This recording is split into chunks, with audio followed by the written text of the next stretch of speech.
Isang malungkot na balita ang bumalot sa komunidad ng wildlife rescuers matapos pumanaw si Kyle Ian Tablon, kilalang miyembro ng Philippines Snake ID at aktibong snake rescuer sa Mindanao. Makaraang makagat ng isang samar cobra noong gabi ng Pebrero 9.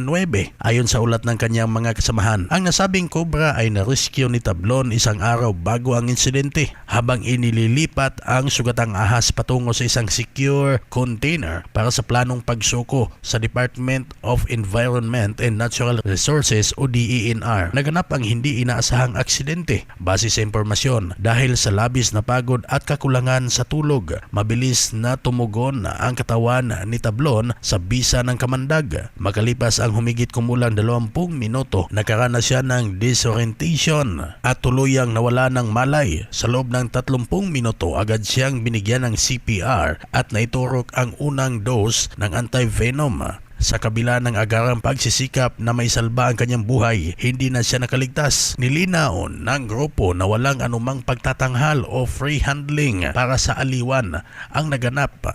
Iginit nilang si Tablon ay isang rescuer at hindi snake charmer na gumagawa ng palabas sa lansangan. Aniya, ang paghawak at pagsagip ng makamandag na ahas ay hindi para sa kasikatan o pansariling interes, kundi isang seryosong responsibilidad na nangangailangan ng sapat na kaalaman, disiplina, tapang at malalim na paggalang sa buhay. Ipinaliwanag din ng grupo na ang kanilang misyon ay protektahan ang parehong tao at hayop kapag napapasok na mga ahas ang komunidad. Kadalasan ay dulot ito ng pagkasira ng kanilang natural na tirahan. Sa pagkawala ng kagubatan, napipilitang lumapit ang mga ito sa mga pamayanan kung saan madalas silang napapatay dahil sa takot at maling akala. Layunin ng mga rescuer na maiwasan ang kapahamakan sa magkabilang panig, mailayo ang panganib sa mga residente at mailigtas ang mga hayop na bahagi ng ekosistema. Binigyang diin nila ang panawagan na huwag magpakalat ng maling impormasyon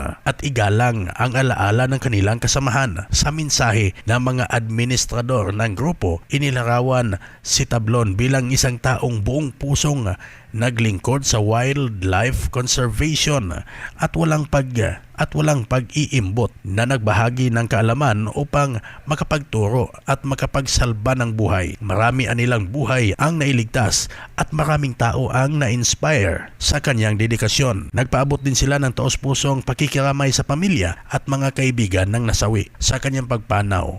Naiwan ang isang malinaw na mensahe, ang patuloy na pagsusulong ng balanse sa pagitan ng tao at kalikasan at ang pagpapahalaga sa bawat anyo.